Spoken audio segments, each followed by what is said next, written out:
Hello बच्चों, आइए इस प्रश्न को पढ़ते हैं। बोला जा रहा है दो प्लेटें एक दूसरे से 1 सेंटीमीटर दूरी पर हैं, उनमें विभवांतर बोला जा रहा है 10 वोल्ट है। तो बोला जा रहा है प्लेटों के बीच विद्युत क्षेत्र की तीव्रता कितनी है।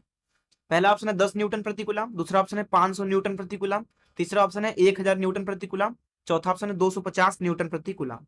आइए इस प्रश्न के मुख्य अवधारणा की चर्चा करें। मुख्य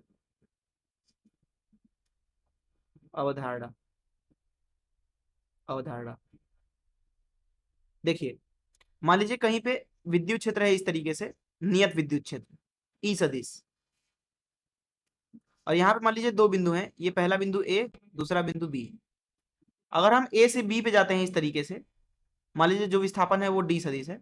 इस अवस्था में ए और बी के बीच में जो विभवांतर है डेल्टा वी, उसको लिखा जाता है ई सदिश डॉट डी सदिश, और आगे लगा दिया जाता है ऋण चिन्ह। ये दरअसल बताता है हमें कि विद्युत क्षेत्र की दिशा में जब आप जाएंगे तो विभव घटता है। कैसे?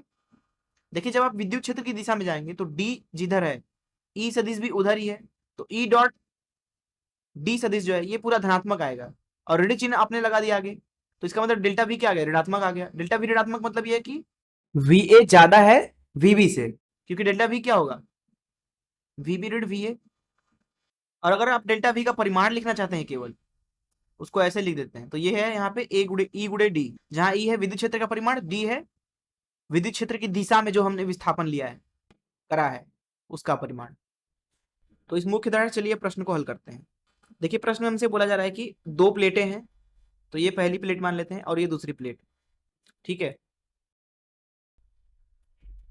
प्रश्न बोला है 1 सेंटीमीटर की दूरी पर है, ठीक है, 1 सेंटीमीटर दूरी ले लीजिए। 1 सेंटीमीटर बहुत ही कम दूरी है, यहाँ प्लेटों के बीच में हम विद्युत क्षेत्र जो है वो एक समान ले लेंगे इस तरीके से। प्रश्न में बोला जा रहा है कि इनके बीच में जो विभवांतर है प्लेटों के बीच में, ये 10 वोल्ट है, तो यहाँ 10 वोल्ट है। बोल रहे हैं विद्युत क्षेत्र कितना है, तो हम यहाँ पे इस्तेमाल करेंगे। देखिए, पहले प्लेट से दूसरी प्लेट पे आप सीधे जाइए इस तरीके से, तो कुल विभवांतर जो कि है 10 वोल्ट, ये बराबर होगा ई गुड़े डी के, ई गुड़े डी। डी मतलब 1 सेंटीमीटर, 1 सेंटीमीटर को मीटर में बदल लीजिए, क्योंकि वी को हमने वोल्ट में रखा है जो कि एसआई मात्रक में है।